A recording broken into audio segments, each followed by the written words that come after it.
Objectives of RERA.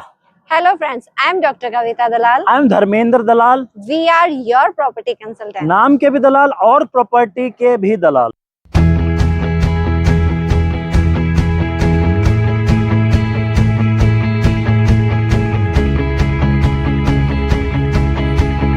दोस्तों आज हम इस वीडियो में बात करेंगे रेरा के ऑब्जेक्टिव्स की और पता करेंगे रियल एस्टेट के अंदर रेरा को इंट्रोड्यूस क्यों करना पड़ा. सर मेरा एक क्वेश्चन है. जी बोलिए. रियल एस्टेट सेक्टर पहले भी बहुत अच्छा चल रहा था रेरा आने से पहले, तो फिर इसको इम्प्लीमेंट करने की जरूरत क्या थी और ये आया तो कब आया? ओके, रियल एस्टेट सेक्टर जो है वो एक बहुत ही इंपॉर्टेंट सेक्टर है इकोनॉमिक ग्रोथ और एम्प्लॉयमेंट के लिए. राइट. लेकिन रियल एस्टेट के अंदर जो भी ये पूरी बहुत बड़ी इंडस्ट्री है, इसके अंदर बहुत सारे लूप होल्स होते थे और कस्टमर को मल प्रैक्टिसेस का सामना करना पड़ता था. तो मेजरली इसको इंट्रोड्यूस करने के 5 रीजन है जो मैं आपको एक्सप्लेन करता हूँ. सबसे पहले है इंफॉर्मेशन एसिमेट्री टू कस्टमर्स और टू सिटीजन्स.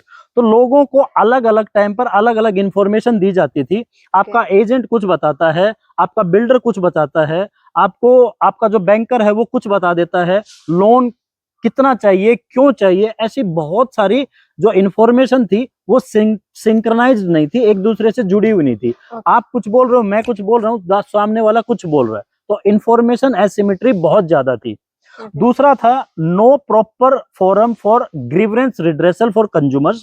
आप नॉर्मल केसेस में देखोगे, अगर आपको सिविल केसेस हैं तो आप पुलिस पे जा सकते हो, कोर्ट में जा सकते हो या किसी और फोरम पे जा सकते हो. लेकिन रियल एस्टेट के अंदर ऐसा कोई फोरम नहीं था जो कि आपको रियल एस्टेट के इश्यूज को एड्रेस करे. आप उन पे जा सकते हो. अगर आपको किसी ने चीट किया, सपोज करो एक रियल एस्टेट एजेंट ने आपको चीट किया या बिल्डर ने डिले कर दिया, तो उसके लिए हमारे पास कोई फोरम नहीं था. तो रेरा आने के बाद एक रेरा बॉडी बनी जिसके अंदर हम उन सारे एड्रेसेस को सॉर्ट आउट कर सकते हैं. और है real estate transactions for loop sided and heavily in favour of builder. तो जो बिल्डर होता था वो एक प्रोजेक्ट का जो पैसा है, आपने अगर सपोज करो एक 50% पैसा एक प्रोजेक्ट में दिया, तो बिल्डर उस पैसे को किसी दूसरे प्रोजेक्ट में लगा सकता था या अपने पर्सनल यूज के लिए भी यूज कर सकता था. तो ऐसी ट्रांजैक्शन से बचने के लिए रेरा ने पूरा एक बॉडी बनाया जो उन सारी ट्रांजैक्शंस को चेक करता है. और अभी आप एक पर्टिकुलर अमाउंट पर्सनल यूज, जैसे आपने एम्प्लॉयमेंट को देना है या कुछ सामान लाना है, तो उस पर्टिकुलर प्रोजेक्ट का एक पर्टिकुलर अमाउंट ही आप यूज कर सकते हो और पर्सनल यूज में नहीं कर सकते. तो इससे क्या होगा कि आपके पास फंड रहेंगे तो आपका प्रोजेक्ट जल्दी कंप्लीट होगा.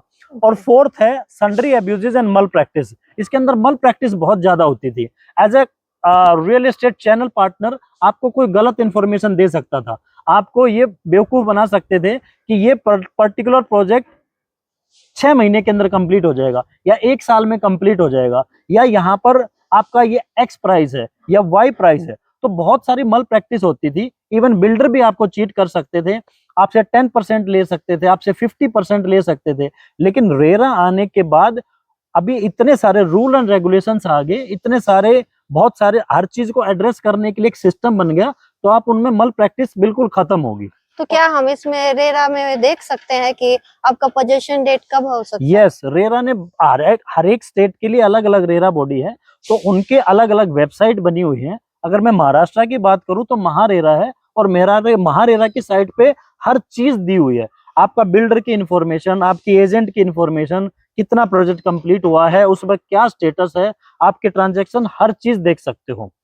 सब 5th रीजन, इसका मेजर रीजन है, रेरा आने से पहले प्रोजेक्ट बहुत डिले होते थे, 1 साल 2 साल 5 साल. तो इसमें क्या होता है, कंज्यूमर की ईएमआई तो बैंक देना पड़ेगा, लेकिन उनको ना घर मिलता और ईएमआई भी देना पड़ेगा. तो इन सब चीजों से बचने के लिए रेरा ने एक बॉडी बनाई जो कि उनका कंप्लीशन, उनका स्टेटस और उनका पूरा का पूरा स्टेटस चेक करता है. तो ऐसे ये मेजर 5 रीजन थे रेरा के लाने के लिए.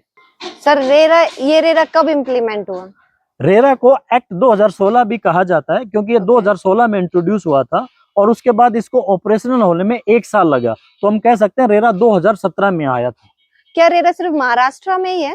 नहीं, रेरा हर एक स्टेट के अंदर अलग अलग नाम से जाना जाता है. जैसे अगर आप महाराष्ट्र में बिजनेस करते हो तो ये महारेरा कहा जाएगा, हरियाणा के अंदर करते हो तो HR रेरा कहा जाएगा, गुजरात के अंदर JUG रेरा कहा जाएगा. तो हर एक स्टेट का अपना एक रेरा होता है.